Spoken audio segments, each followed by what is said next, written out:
الله أكبر.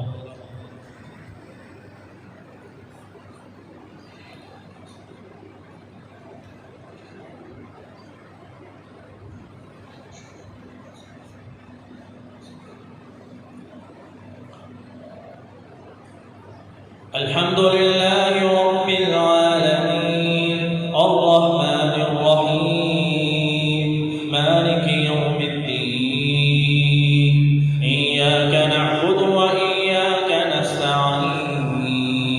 اهدنا الصراط المستقيم صراط الذين أنعمت عليهم غير المغضوب عليهم ولا الضالين.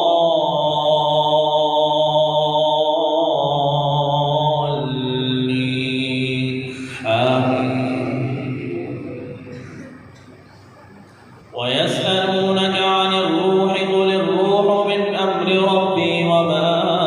أوتيتم من العلم إلا قليلا ولئن شئنا لنذهبن بالذي أوحينا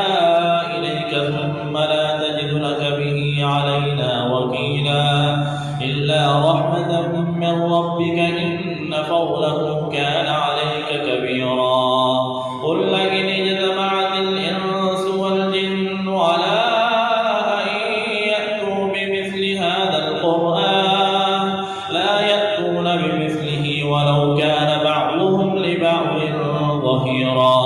ولقد صرفنا للناس في هذا القرآن من كل مثل فأبى أكثر الناس إلا كفورا. وقالوا لن نؤمن لك حتى تفجر لنا من الأرض ينبوعا أو تكون لك جنة من نخيل وعنب فتفجر الأنهار خلالها تفجيرا أو تسقط السماء كما زعمت علينا كسفا أو تأتي بالله والملائكة قبيلا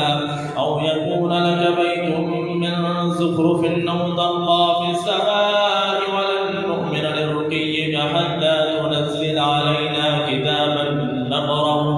قل سبحان ربي هل كنت إلا بشرا رسولا.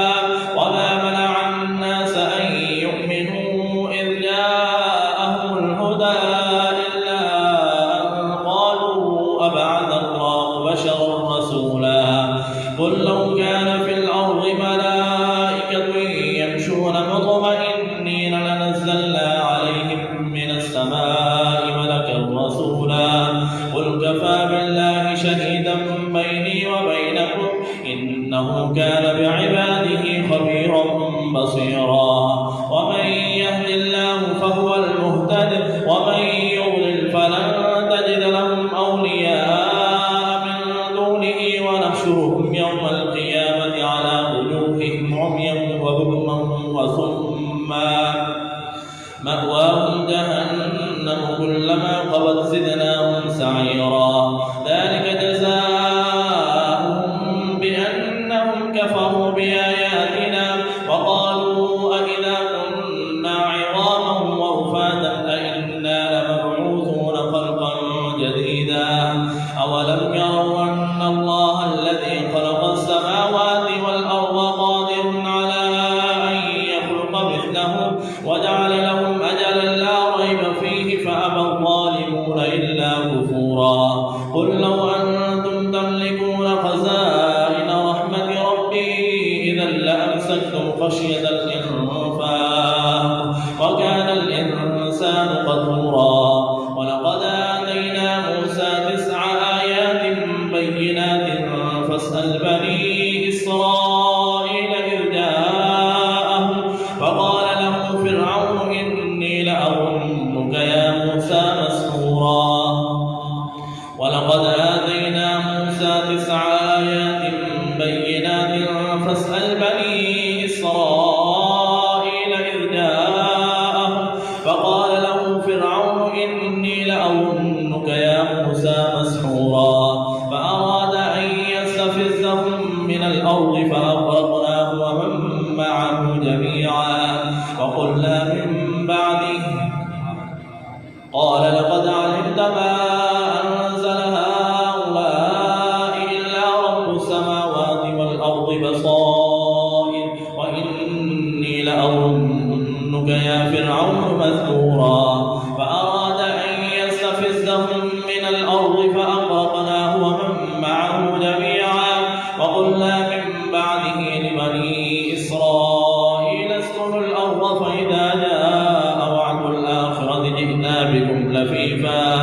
وبالحق أنزلناه وبالحق نزل وما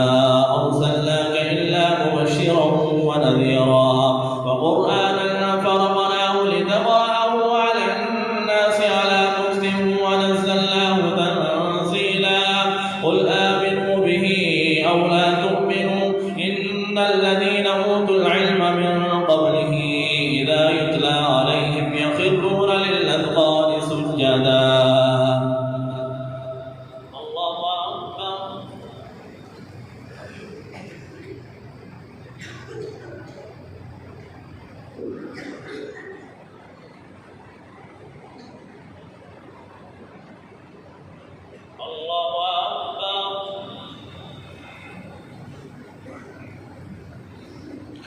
ويقولون سبحان ربنا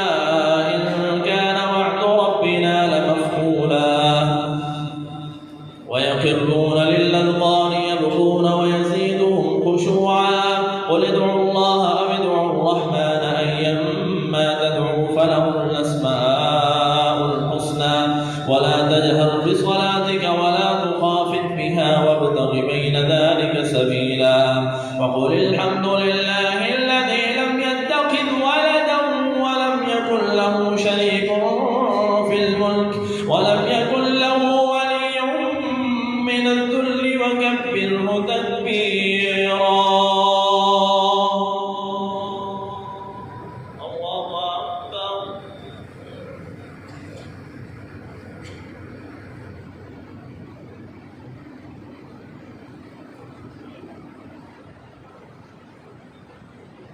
سمع الله لمن حمده.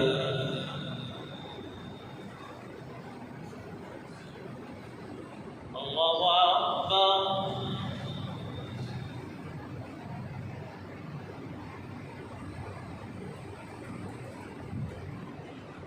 الله أكبر.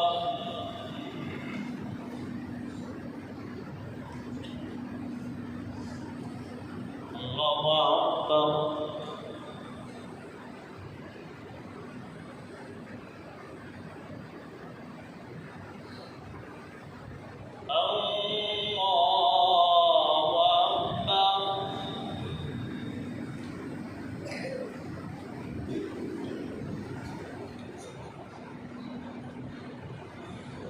الحمد لله رب العالمين الرحمن الرحيم مالك يوم الدين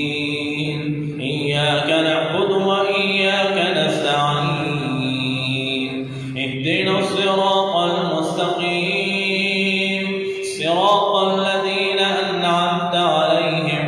غير المغضوب عليهم ولا الضالين.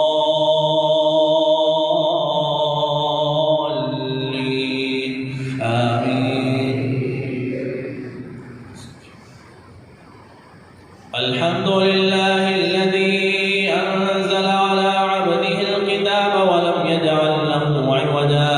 قيما لينذر بأسا شديدا من لدنه ويبشر المؤمنين الذين يعملون الصالحات أن لهم أجرا حسنا ماكثين فيه أبدا وينذر الذين قالوا اتخذ الله ولدا ما لهم به من علم ولا لآبائهم كبرت كلمة تخرج من أفواههم إن يقولون إلا كذبا فلعلك باقع نفسك على آثارهم إن لم يؤمنوا بهذا الحديث أسفا إنا جعلنا ما على الأرض زينة لها لنبلوهم أيهم أحسن عملا وإنا لجاعلون ما عليها صعيدا جرزا أم حسبت أن أصحاب الكهف والرقيم كانوا من آياتنا عجبا إذ أوى الفتية إلى الكهف فقالوا ربنا آتنا من لدنك رحمة وهيئ لنا من أمرنا رشدا فضربنا على آذانهم في الكهف سنين عددا ثم بعثناهم لنعلم أي الحزبين يحصى لما لبثوا أمدا نحن نقص عليك نبأهم بالحق إنهم فتية آمنوا ربهم وزدناهم هدى وربطنا على قلوبهم إذ قاموا فقالوا ربنا رب السماوات والأرض لن ندعو من دونه إلها لقد قلنا إذا شططا وإذ اعتزلتموهم وما يعبدون إلا الله فأووا إلى الكهف ينشر لكم ربكم من رحمته ويهيئ لكم من أمركم مرفقا وربطنا على قلوبهم إذ قاموا فقالوا ربنا رب السماوات والأرض لن ندعو من دونه إلها لقد قلنا إذا شططا وإذ اعتزلتموهم وما يعبدون إلا الله فأووا إلى الكهف ينشر لكم ربكم من رحمته ويهيئ لكم من أمركم مرفقا وترى الشمس إذا طلعت تزاور عن كهفهم ذات اليمين وإذا غربت تقرضهم ذات الشمال وهم في فجوة من ذلك من آيات الله من يهد الله فهو المهتد ومن يضلل فلن تجد له وليا مرشدا وتحسبهم أيقاظا وهم رقود ونقلبهم ذات اليمين وذات الشمال وكلبهم باسط ذراعيه بالوصيد لو اطلعت عليهم لوليت منهم فرارا ولملئت منهم رعبا وكذلك بعثناهم ليتساءلوا بينهم قال قائل منهم كم لبثتم قالوا لبثنا يوما أو بعض يوم قالوا ربكم أعلم بما لبثتم فابعثوا أحدكم بورقكم هذه إلى المدينة فلينظر أيها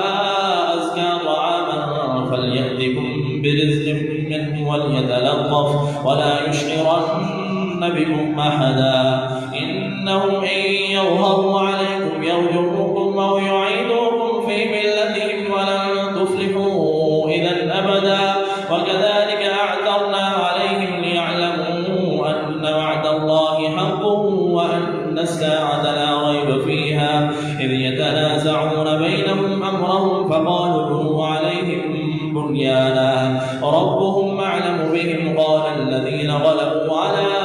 أمرهم لنتخذن عليهم مسجدا سيقولون ثلاثة رابعهم كلبهم ويقولون خمسة سادسهم كلبهم رجما بالغيب ويقولون سبعة وثامنهم كلبهم قل ربي أعلم بعدتهم ما يعلمهم إلا قليل فلا تمار فيهم إلا مراء ظاهرا ولا تستفت فيهم منهم أحدا ولم تكن له فئة ينصرونه من دون الله وما كان منتصرا هنالك الولاية لله الحق هو خير ثوابا وخير عقبا الله أكبر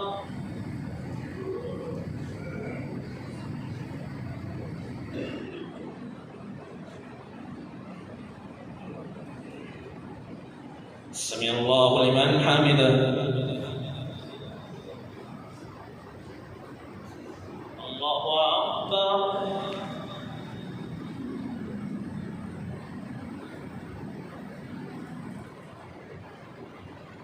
الله أكبر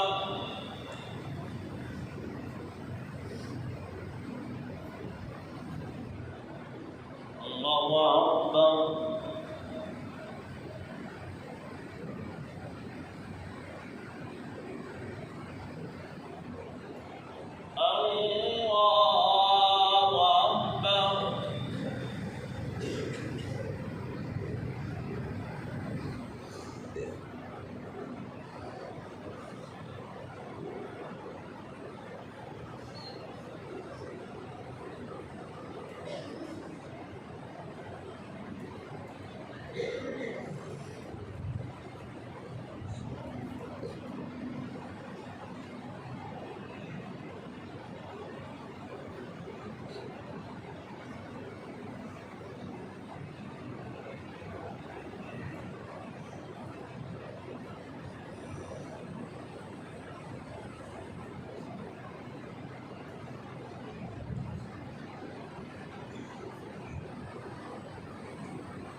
الله أكبر.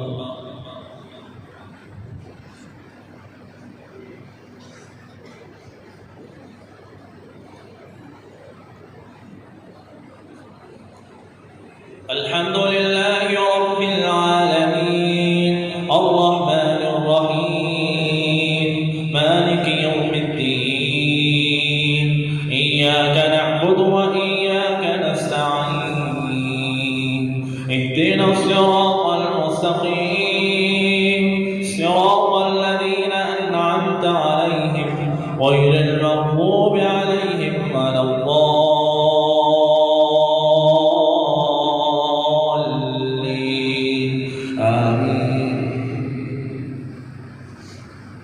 ولا تقولن لشيء إني فاعل ذلك غدا إلا أن يشاء الله واذكر ربك إذا نسيت وقل عسى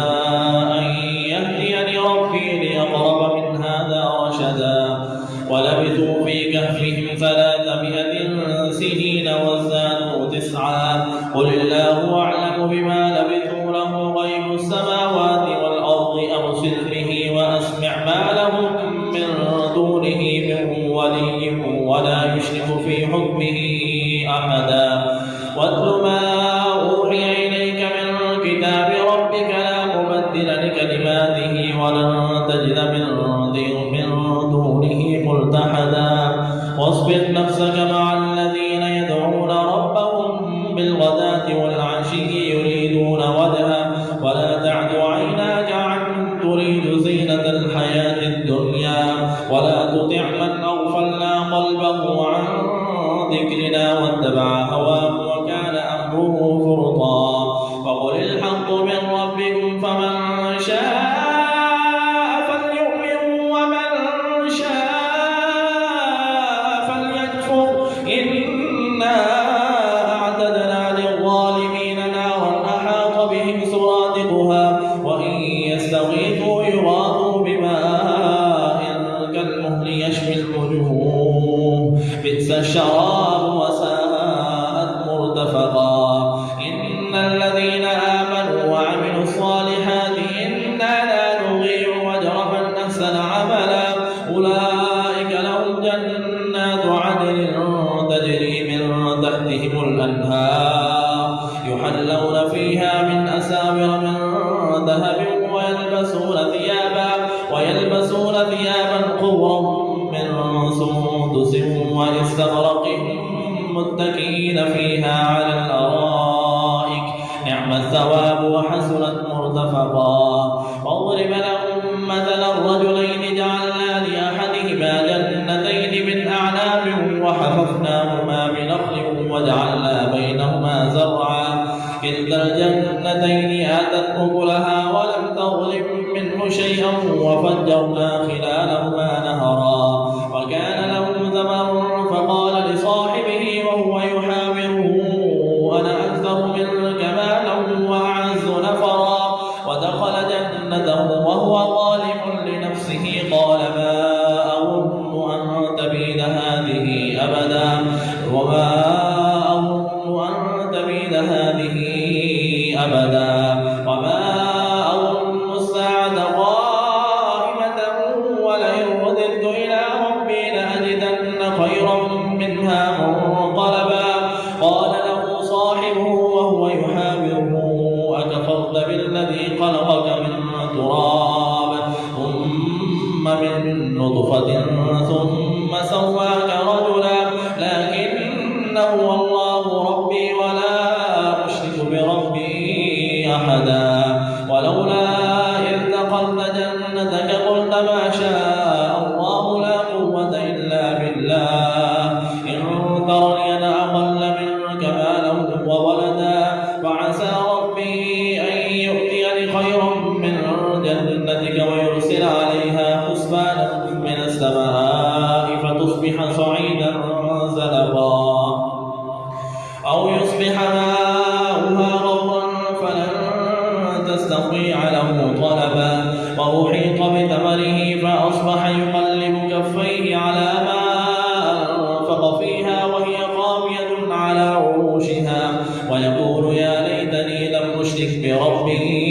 أحدا ولم تكن له فئة ينصرونه من دون الله وما كان منتصرا هنالك الولاية لله الحق هو خير ثوابا وخير عقبا واضرب لهم مثل الحياة الدنيا كماء أنزلناه من السماء فاختلط به نبات الأرض فأصبح هشيما تذروه الرياح وكان الله على كل شيء مقتدرا المال والبنون زينة الحياة الدنيا والباقيات الصالحات خير عند ربك ثوابا وخير أملا ويوم نسير الجبال وترى الأرض بارزة وحشرناهم فلم نغادر منهم أحدا وعرضوا على ربك صفا لقد جئتمونا كما خلقناكم أول مرة بل زعمتم أن لن نجعل لكم موعدا ووضع الكتاب فترى المجرمين مشفقين مما فيه ويقولون يا ويلتنا ما لهذا الكتاب لا يغادر صغيرة ولا كبيرة إلا أحصاها ووجدوا ما عملوا حاضرا ولا يظلم ربك أحدا الله أكبر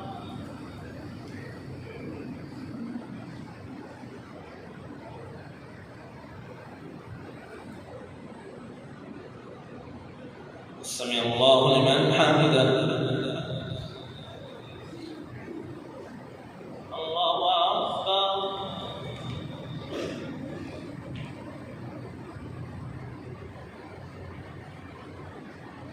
الله أكبر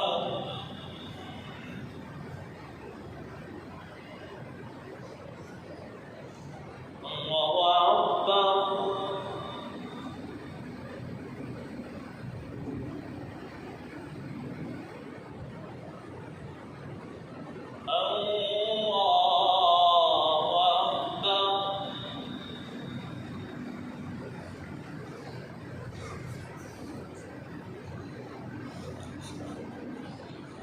الحمد لله رب العالمين الرحمن الرحيم مالك يوم الدين إياك نعبد وإياك نستعين اهدنا الصراط المستقيم صراط الذين أنعمت عليهم غير المغضوب عليهم ولا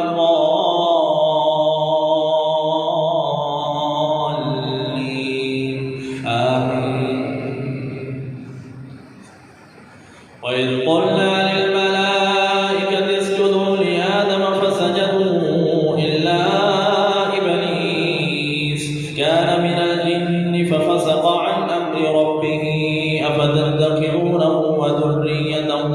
أولياء من دوني وهم لكم عدو بئس للظالمين بدلا ما أشهدتهم خلق السماوات والأرض ولا خلق أنفسهم وما كنت متخذ المضلين عضدا ويوم يقول نادوا شركائي الذين زعمتم فدعوهم فلم يستجيبوا لهم وجعلنا بينهم موبقا ورأى المجرمون النار فظنوا أنهم مواقعوها ولم يجدوا عنها مصرفا ولقد صرفنا في هذا القرآن للناس من كل مثل وكان الإنسان أكثر شيء جدلا وما منع الناس أن يؤمنوا إذ جاءهم الهدى ويستغفروا ربهم إلا أن تأتيهم سنة الأولين أو يأتيهم العذاب قبلا وما نرسل المرسلين إلا مبشرين ومنذرين ويجادل الذين كفروا بالباطل ليدحضوا به الحق واتخذوا آياتي وما أنذروا هزوا ومن أظلم ممن افترى على الله كذبا فمن أظلم ممن افترى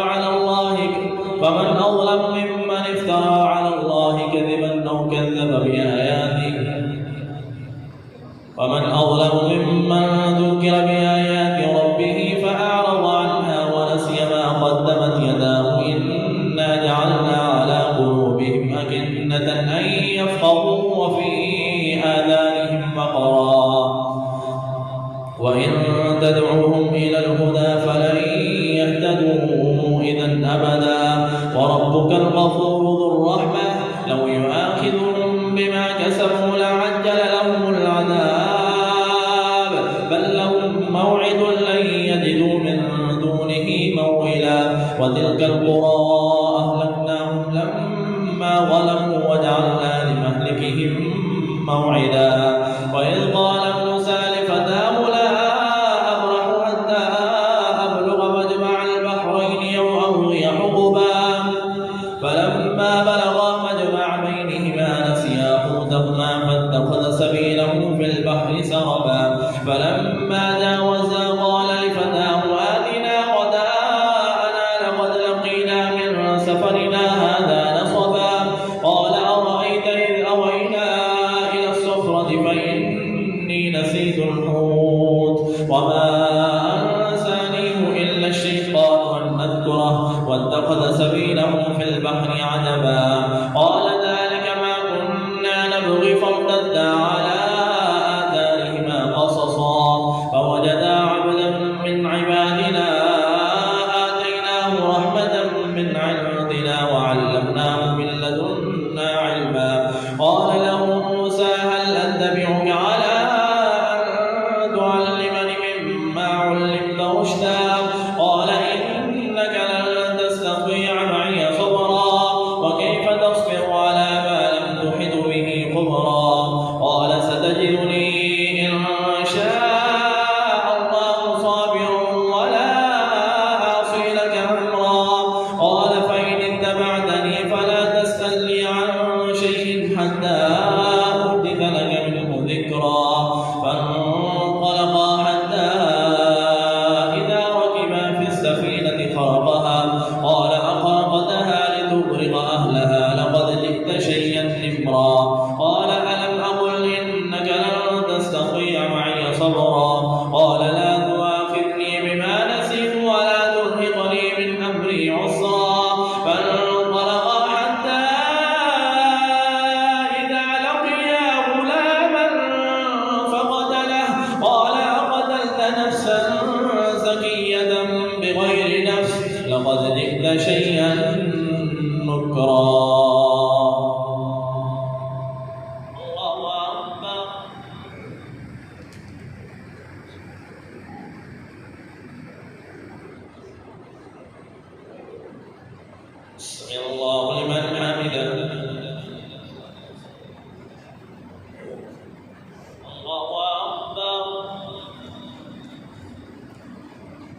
फजीलत शेख अबू हफ्स अली आज किसी वजह से नहीं पहुंच सके, इसलिए आज खलासा नहीं होगा। तो इंशाअल्लाह 5 मिनट के बाद हम दोबारा शुरू करेंगे।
sampai teruskan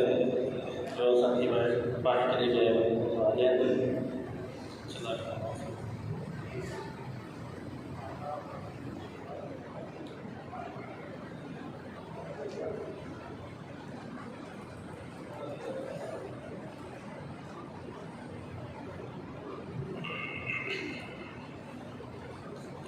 Allahu Akbar.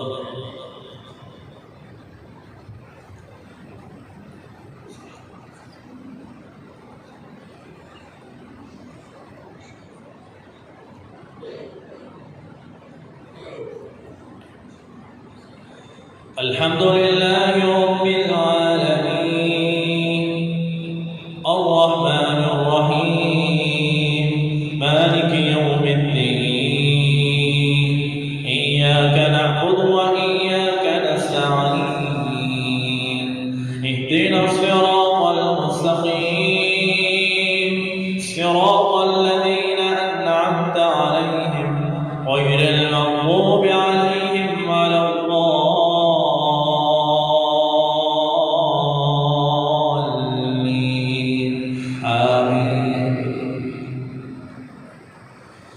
قال ألم أقل لك إنك لن تستطيع معي صبرا قال إن سألتك عن شيء بعدها فلا تصاحبني قد بلغت من لدني عذرا فانطلقا حتى إذا أتيا أهل قرية استطعما أهلها فأبوا أن يضيفوهما فوجدا فيها جدارا يريد أن ينقض فأقامه قال لو شئت لاتخذت عليه أجرا قال هذا فراق بيني وبينك سأنبئك بتأويل ما لم تستطع عليه صبرا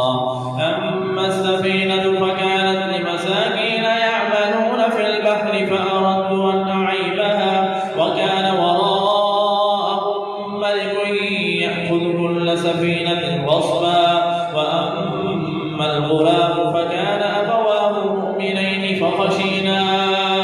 أن يرهقهما طغيانا وكفرا فأردنا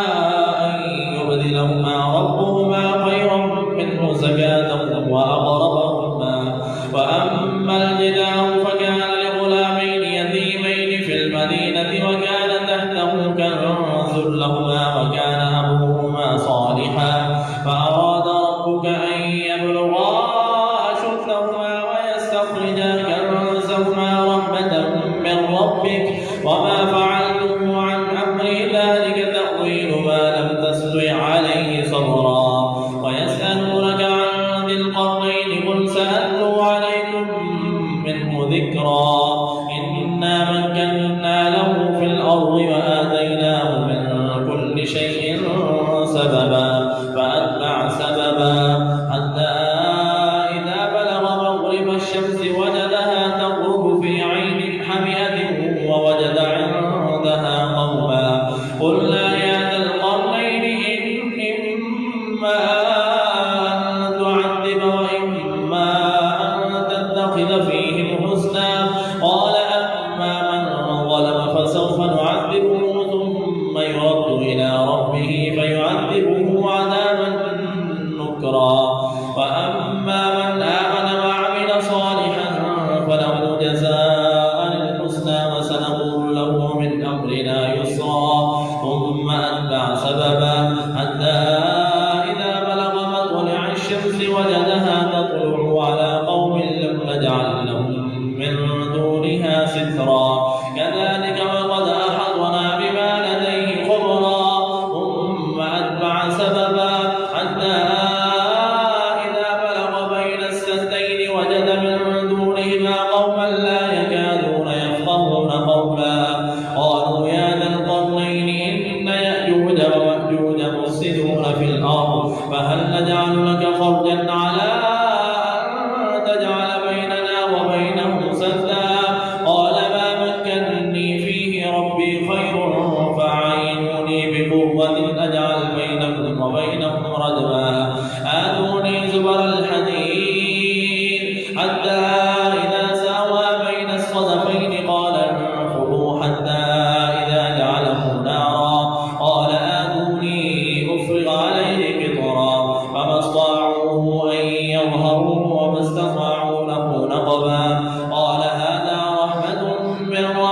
فإذا جاء وعد ربي جعله دكا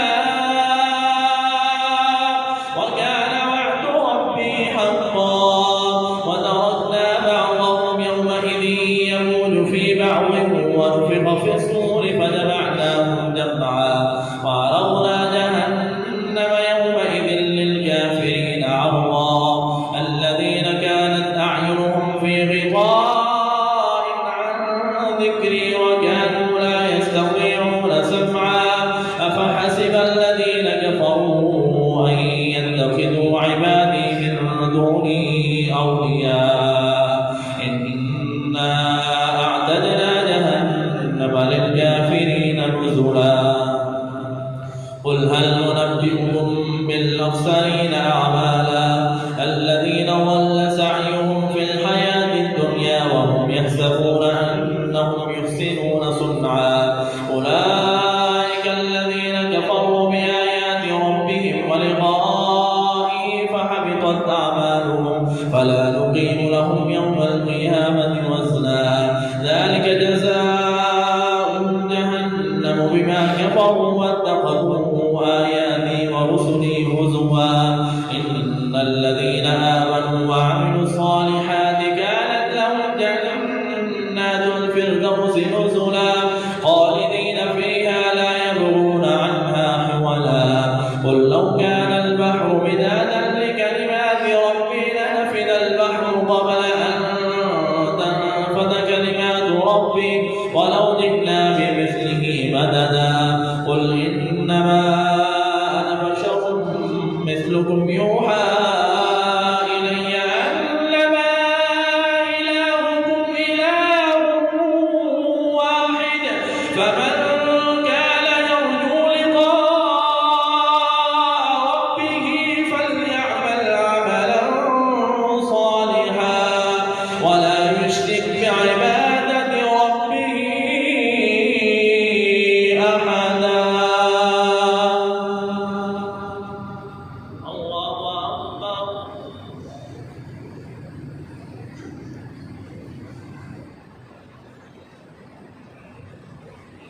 سمع الله لمن حمده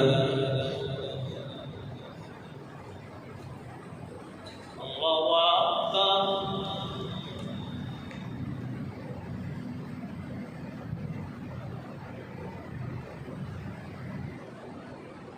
الله أكبر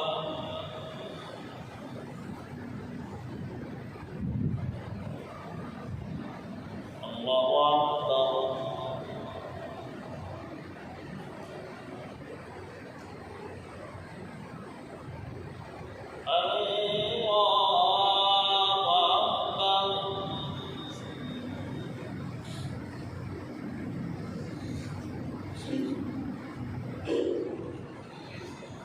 الحمد لله رب العالمين الرحمن الرحيم مالك يوم الدين إياك نعبد وإياك نستعين اهدنا الصراط المستقيم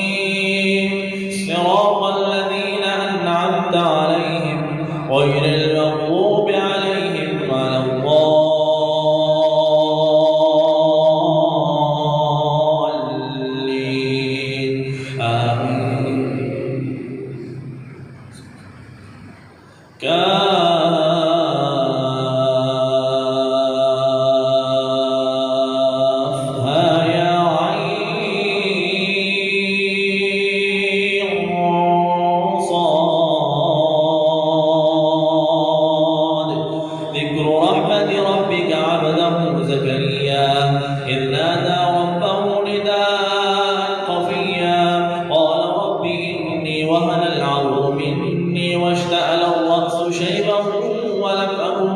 بدعائك رب شقيا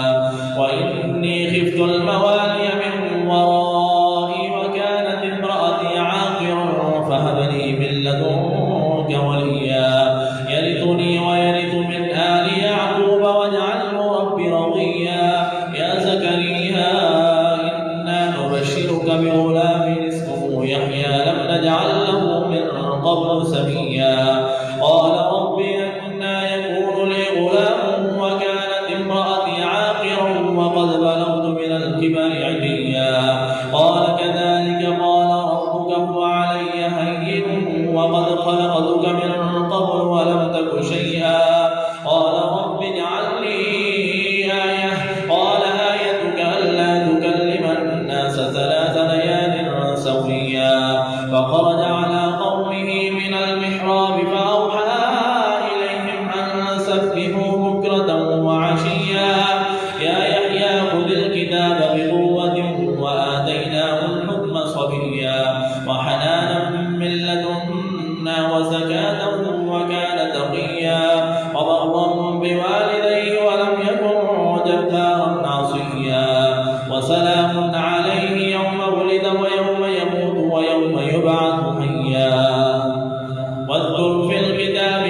قالت إني أعوذ بالرحمن منك إن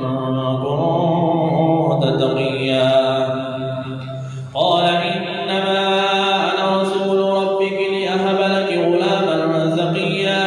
قالت أنى يكون لي غلام ولم يمسسني بشر ولم أك بغيا قال كذلك قال ربك وعلي هين ولنجعله آية للناس ورحمة منا وكان أمرا مقضيا فحملته فانتبذت به مكانا قصيا فأتاها المخاض إلى جذع النخلة قالت يا ليتني مت قبل هذا وكنت نسيا منسيا فناداها من تحتها ألا تحزني قد جعل ربك تحتك سريا وهزي إليك بجذع النخلة تساقط عليك رطبا جنيا فكلي واشربي وقري عينا فإما ترين من البشر أحدا فقولي إني نذرت للرحمن صوما فلن أكلم اليوم إنسيا فأتت به قومها تحمله قالوا يا مريم لقد جئت شيئا فريا يا أخت هارون ما كان أبوك امرأ سوء وما كانت أمك بغيا فأشارت إليه قالوا كيف نكلم من كان في المهد صبيا قال إني عبد الله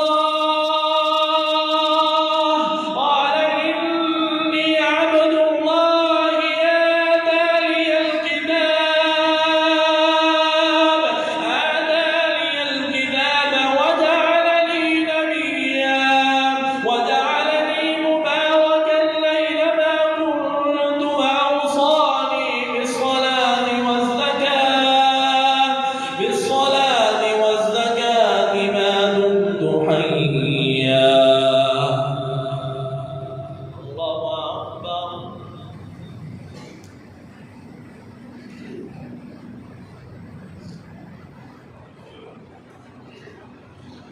سمع الله لمن حمده الله أكبر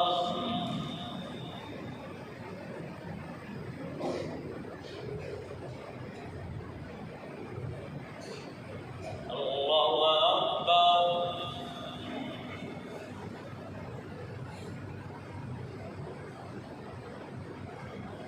الله أكبر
السلام عليكم ورحمة الله.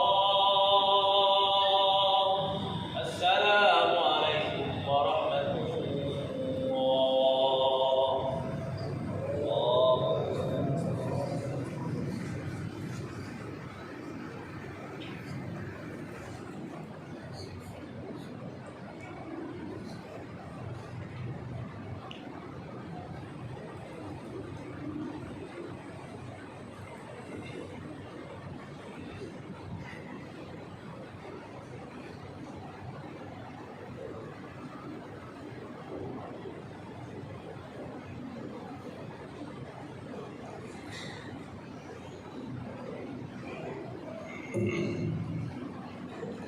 الله أكبر.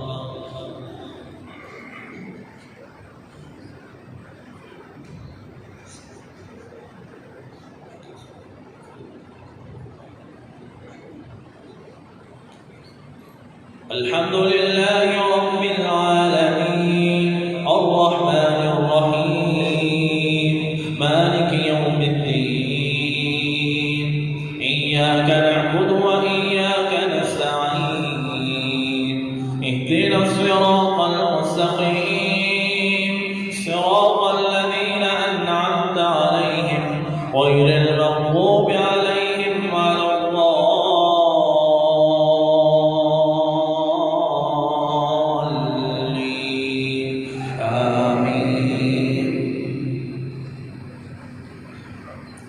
وبرا بوالدتي ولم يجعلني جبارا شقيا والسلام علي يوم ولدت ويوم أموت ويوم أبعث حيا ذلك عيسى ابن مريم قول الحق الذي فيه يمترون ما كان لله أن يتخذ من ولد سبحانه إذا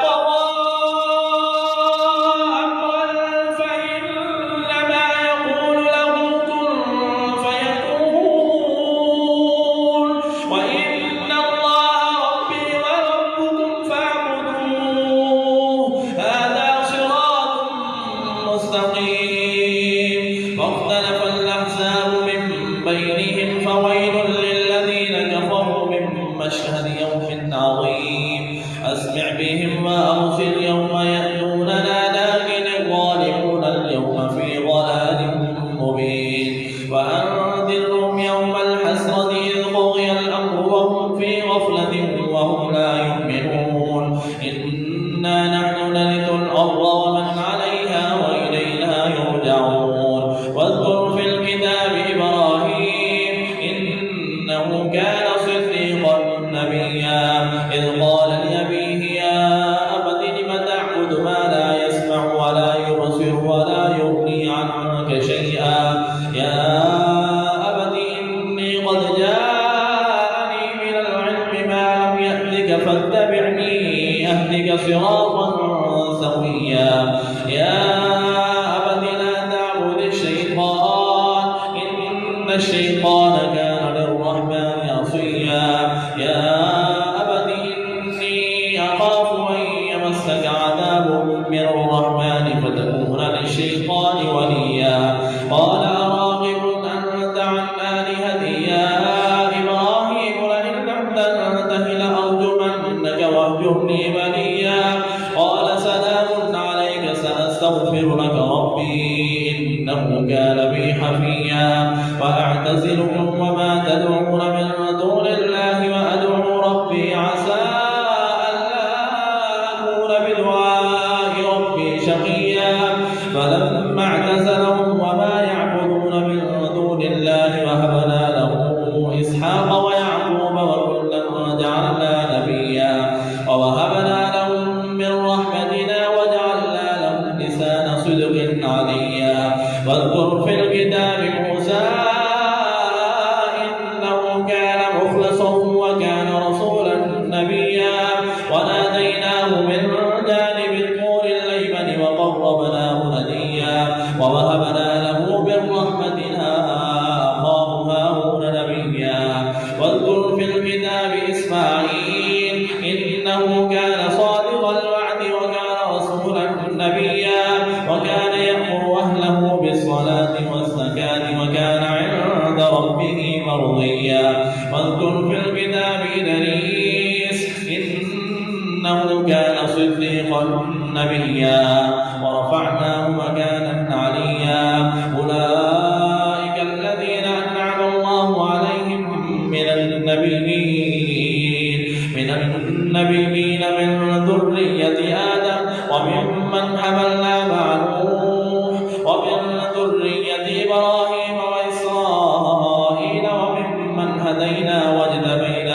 واجتبينا إذا تتلى عليهم آيات الرحمن خروا سجدا وبكيا فخلف من بعدهم خلف أضاعوا الصلاة واتبعوا الشهوات فسوف يلقون غيا إلا من تاب وآمن وعمل صالحا فأولئك يدخلون الجنة ولا يظلمون شيئا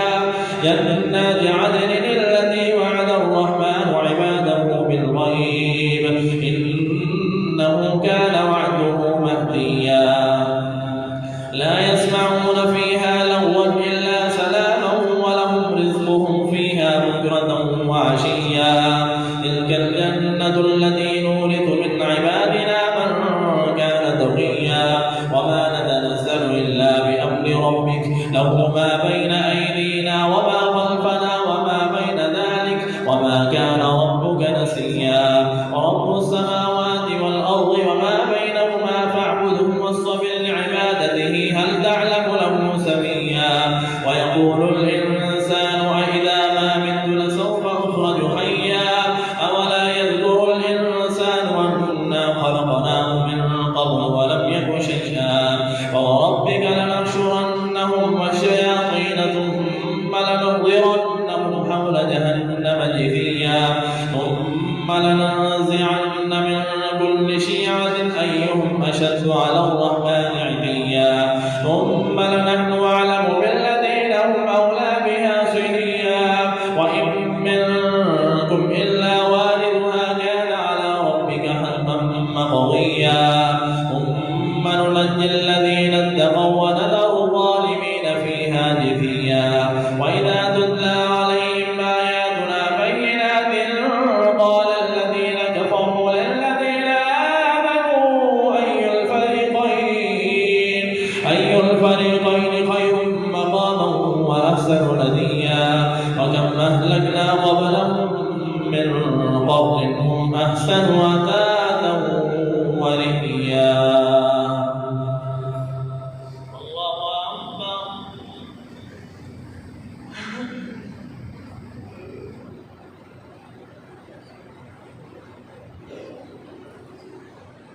سمع الله لمن حمده الله أكبر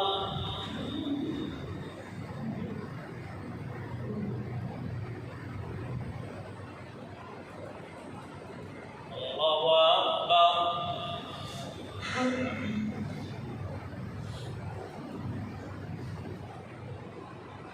الله أكبر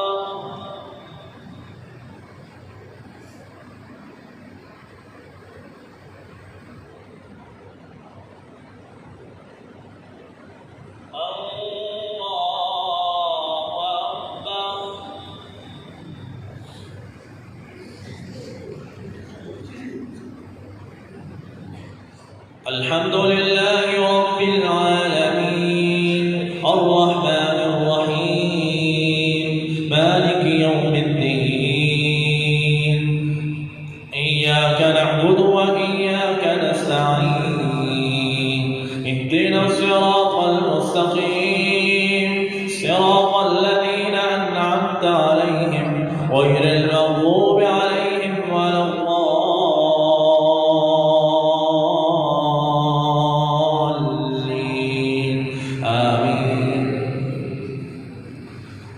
قل من كان في الضلالة فليمدد له الرحمن مدا حتى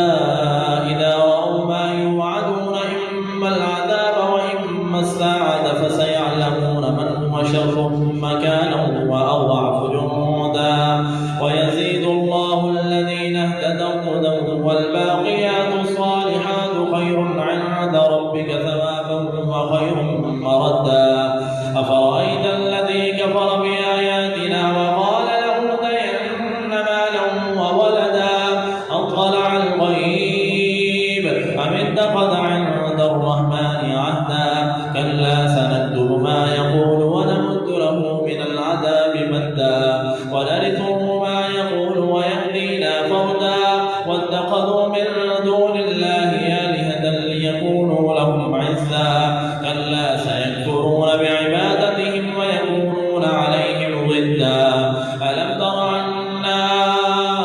أرسلنا الشياطين على الكافرين تغزهم مزا فلا تعجل عليهم إنما نعد لهم عدا يوم نحشر المتقين إلى الرحمن وفدا ونسوق المجرمين إلى جهنم وردا لا يملكون الشفاعة إلا من اتخذ عند الرحمن عهدا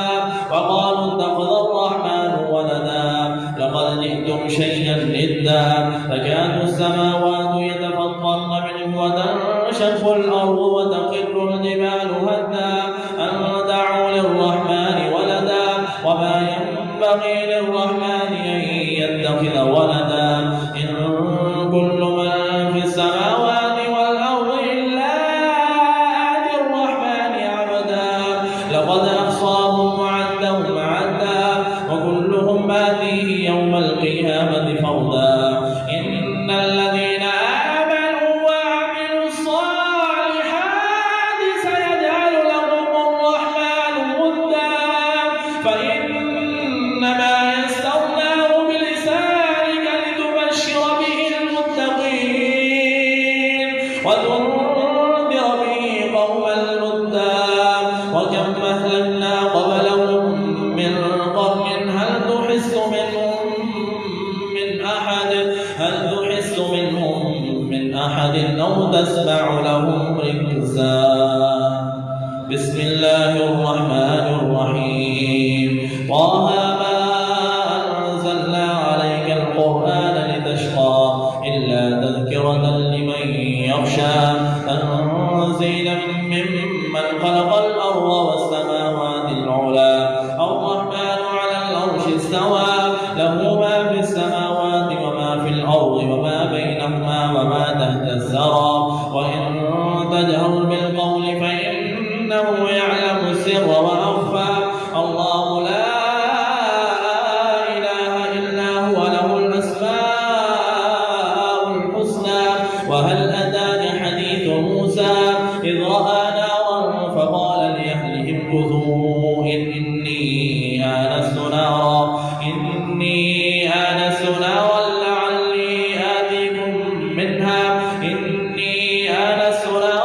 سآتيكم منها بقبس أو أجد على النار هدى فلما أتاها نودي يا موسى إني أنا ربك فاخلع عليك إنك بالوادي المقدس طوى وأنا اخترتك فاستمع لما يوحى إنني على الله لا إله إلا أنا فاعبدني وأقم الصلاة لذكري الله أكبر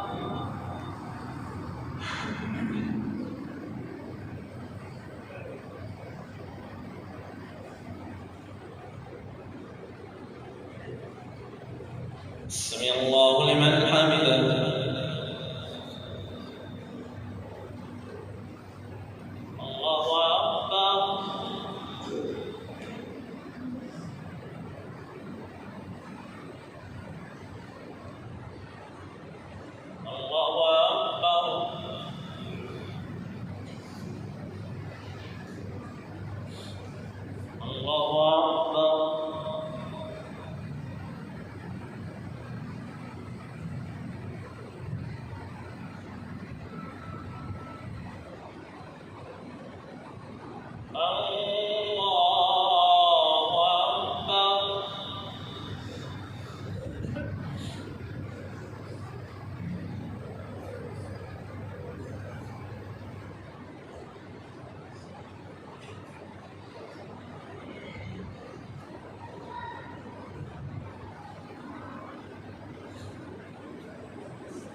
السلام عليكم ورحمة الله.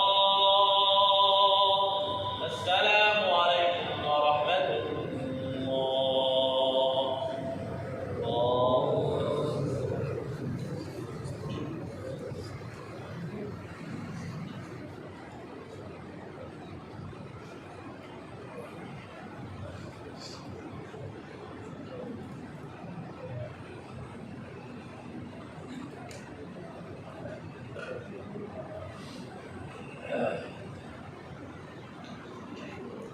तीसरी रकअत में रुकू के बाद इंशाअल्लाह जब जनाज़ा होगी।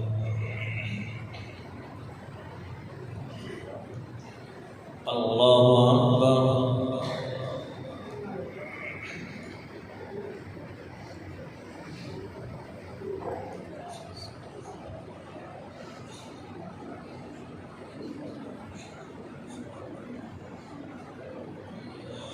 अल्हम्दुलिल्लाह रब्बिल आलमीन अर्रहमानिर रहीम मालिकि यौमिद्दीन इय्याका नअबुदु व इय्याका नस्तईन इहदिनास सिरातल मुस्तक़ीम सिरातल लज़ीना अन'अमता अलैहिम ग़ैरिल मग़्ज़ूबि अलैहिम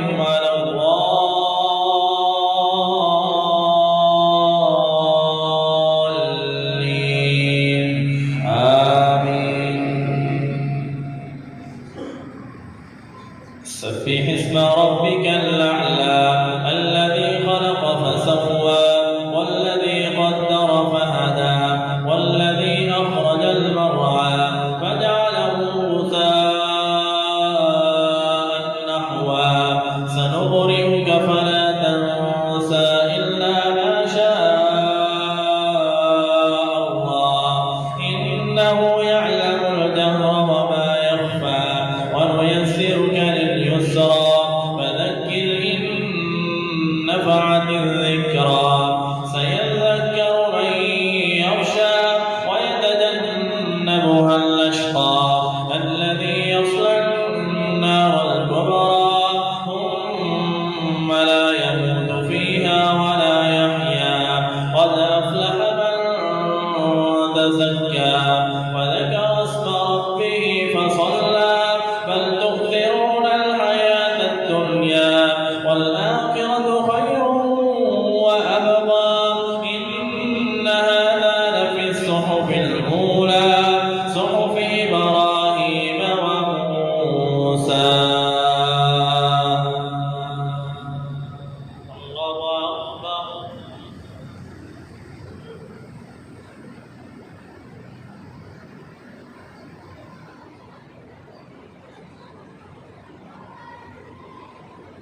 سمع الله لمن حمده.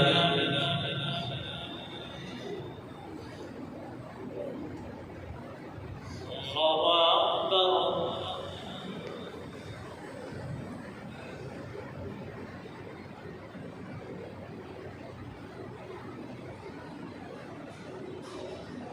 الله أكبر.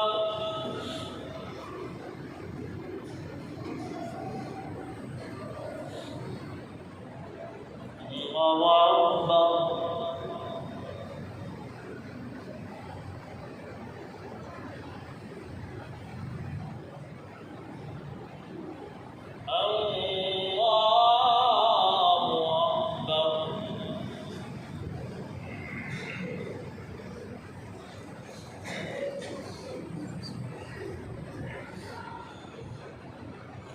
الحمد لله رب العالمين الرحمن الرحيم مالك يوم الدين إياك نعبد وإياك نستعين اهدنا الصراط المستقيم صراط الذين أنعمت عليهم غير المغضوب عليهم ولا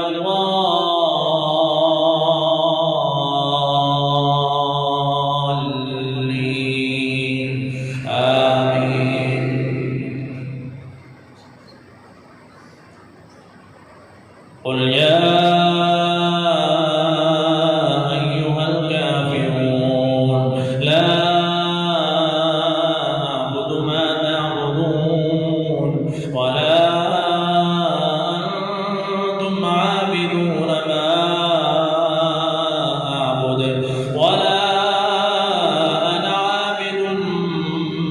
عبدتم ولا أنتم عابدون ما أعبد لكم دينكم ولي دين.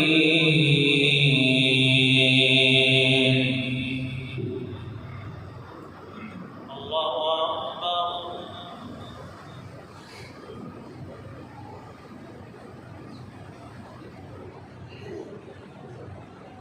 سمع الله لمن حمده. الله أكبر.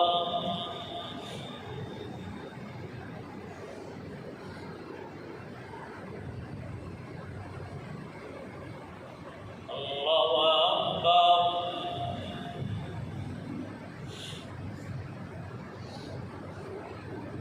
الله أكبر.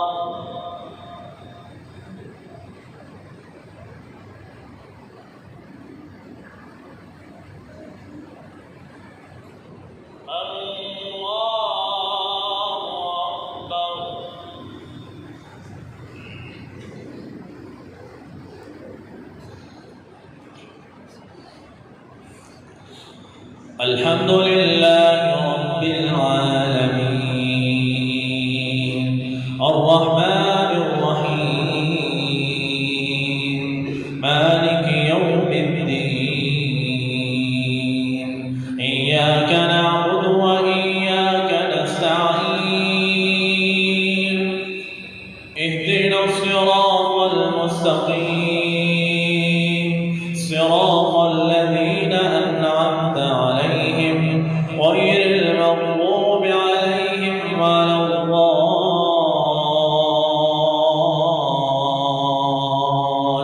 الضالين آمين. قل هو الله أحد الله الصمد لم يلد ولم يولد ولم يكن له كفوا أحد. الله أكبر.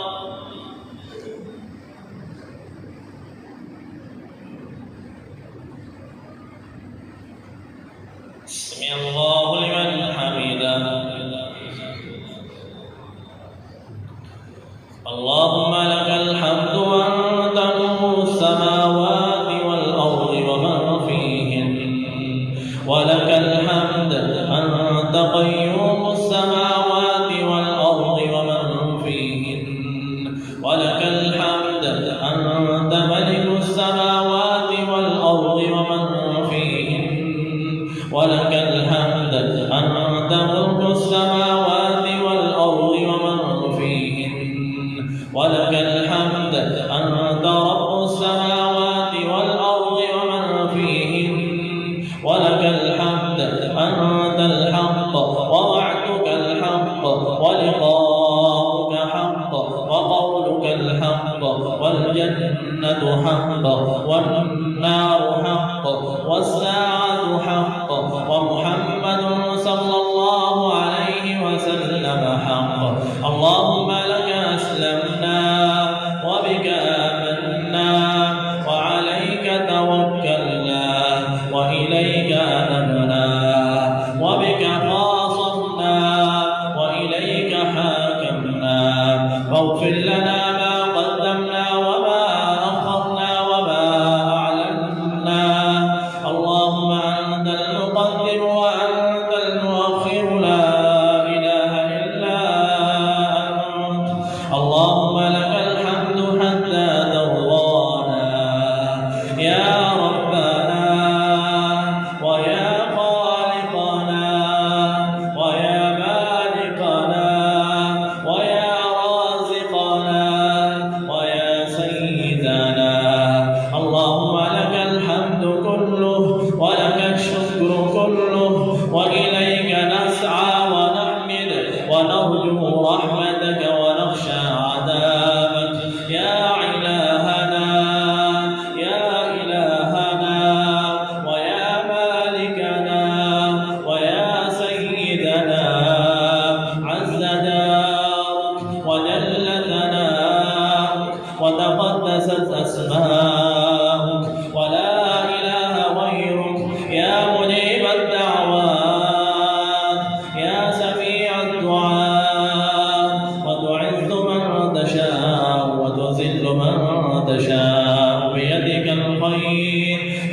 إنك على كل شيء قدير. وإلهكم إله واحد لا إله إلا هو الرحمن الرحيم. اللهم إنك أنت قولك الحق، وإذا سألك عبادي عني فإني قريب أجيب دعوة الداعي إذا دعاني فليستجيبوا لي وليؤمنوا بي لعلهم يرشدون. اللهم اهدنا فيمن هديت، اللهم اهدنا فيمن هديت، وعافنا فيمن عافيت، وتولنا فيمن توليت، وبارك لنا فيما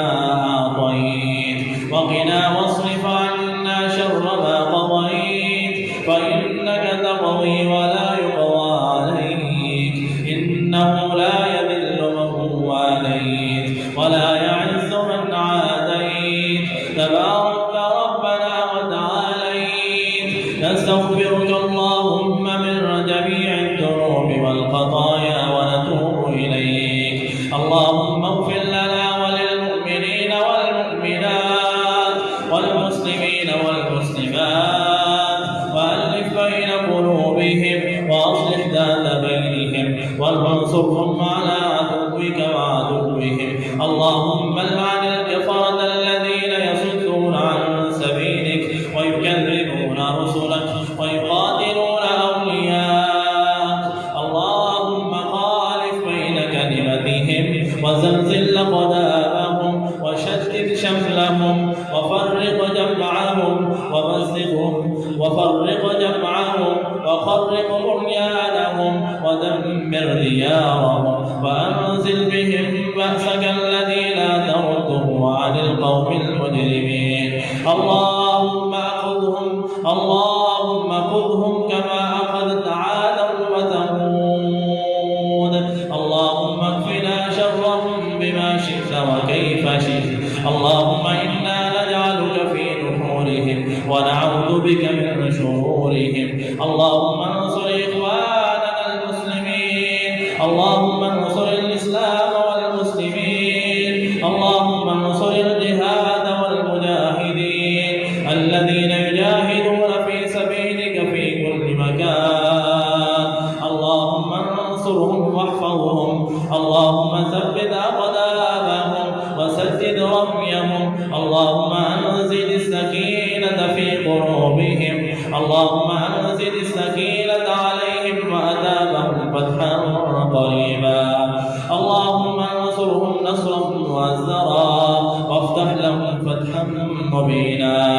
اللهم انصر إخواننا المغلوبين في شام، اللهم انصر إخواننا المغلوبين في كشمير وفي عراق وفي أفغانستان وفي فلسطين وفي كل مكان. اللهم انصرهم واحفظهم، اللهم ثبت قلوبهم، اللهم ثبت قلوبهم. اللهم انصر إخواننا المسجونين، اللهم انصر إخواننا المسجونين. اللهم أخرجهم سالمين غانمين فاتحين يا رب العالمين، يا رب المستضعفين، يا رب المجاهدين، يا رب المسلمين، يا رب المؤمنين. اللهم أنت القوي ونحن الضعفاء، وأنت الغني ونحن الفقراء.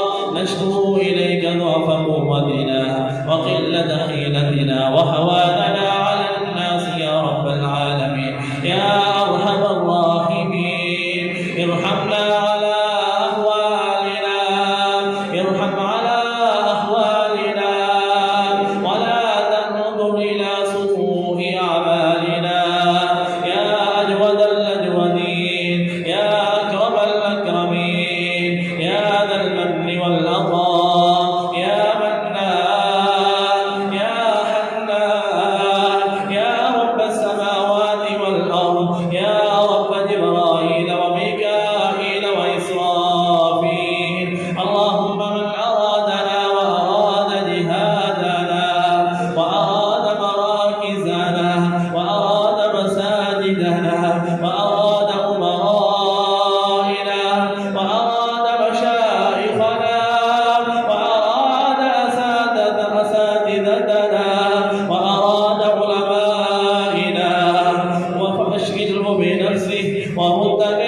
وجعله في نحره واجعل تدبيره تدبيرا عليه يا رب العالمين. اللهم نور قلوبنا من القرآن، اللهم نور صدورنا من القرآن، اللهم اجعل القرآن العظيم ربيع قلوبنا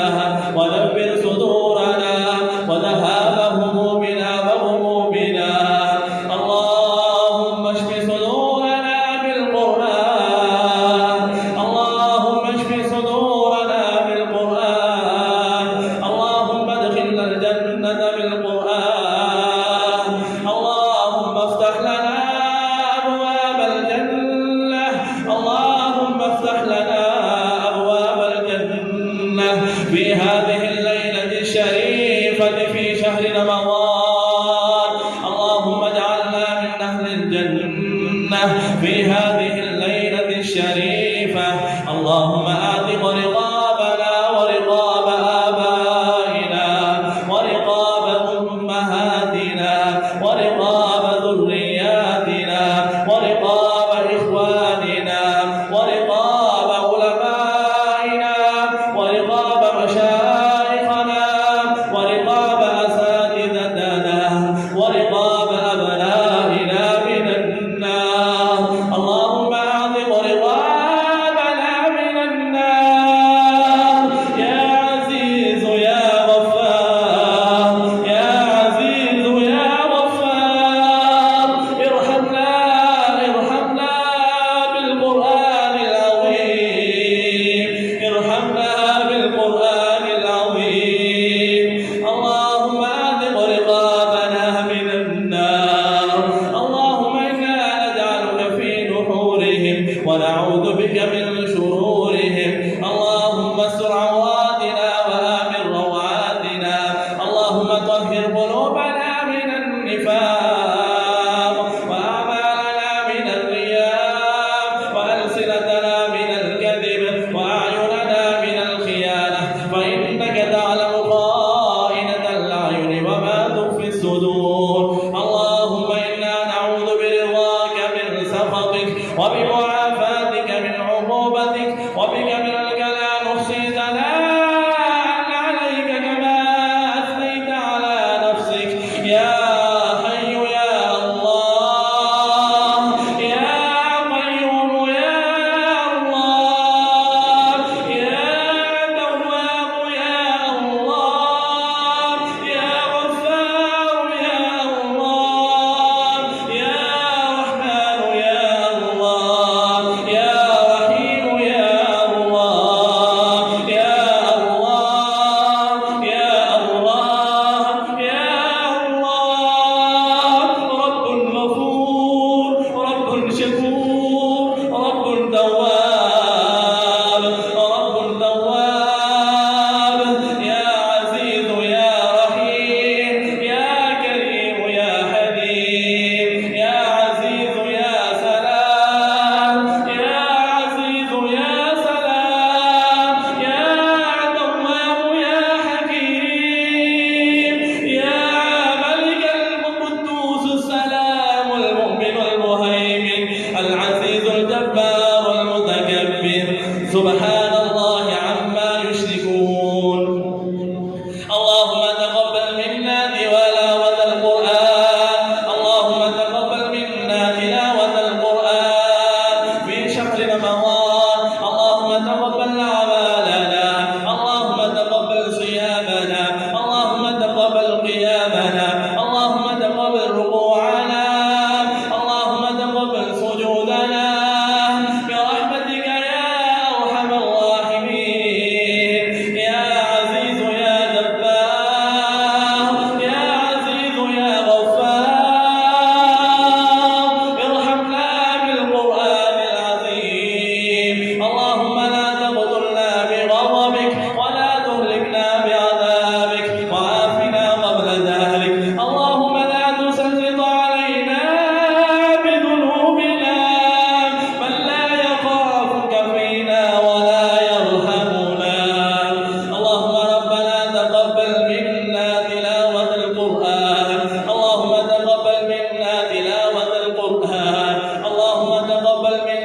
تلاوة القرآن. اللهم تقبل منا إنك أنت السميع العليم وتب علينا إنك أنت التواب الرحيم. وصل اللهم على النبي.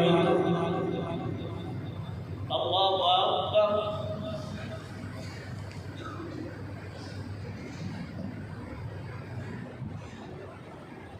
الله أكبر.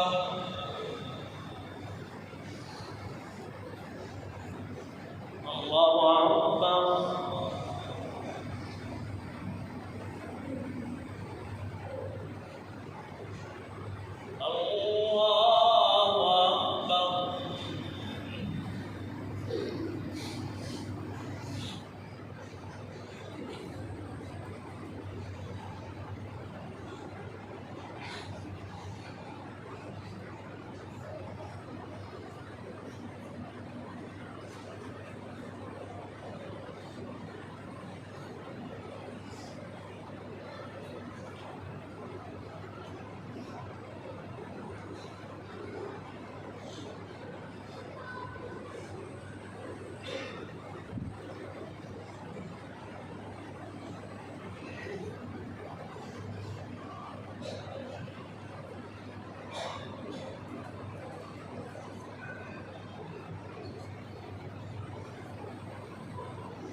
السلام